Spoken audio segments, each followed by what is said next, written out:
తర్వాతి శ్లోకం. సంజయ ఉవాచ ఏవముక్తో హృషీకేశో గుడాకేశేన భారత సేనయోరుభయోర్मध्ये స్థాపయిత్వా రథోత్తమం.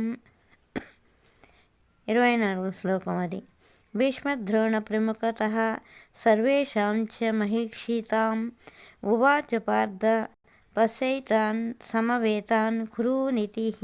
25, 24, 24, 25, 23, 23, 24, 25 ఈ 3 శ్లోకాలు చెప్పాను నేను.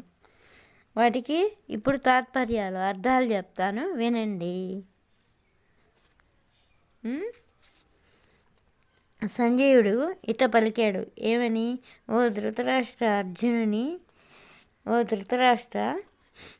అర్జునుని కోరిక మేరకు శ్రీకృష్ణుడు ఆ దివ్య రథమును భీష్మ ద్రోణులకును ఆ పక్షమునందలి మహారాజులందరికీ ఎదురుగా ఉభయసేనల మధ్య నిలిపెను.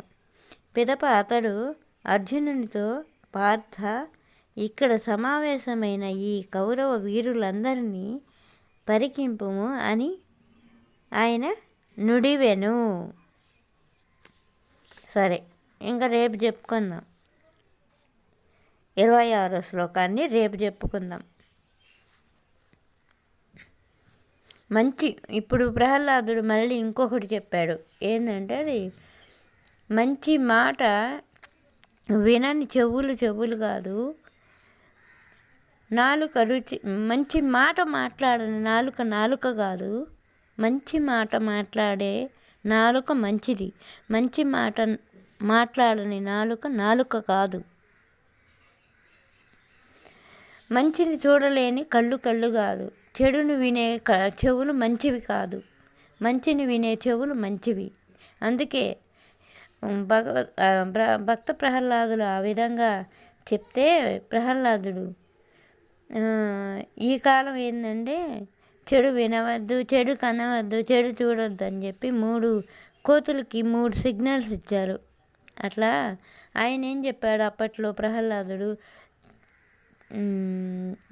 మంచి మాట్లాడని నాలుక కాదు, మంచిని చూడని కళ్ళు కాదు, చేతులు కూడా మంచి దానాలు ధర్మాలు చేయని చేతులు కాదు.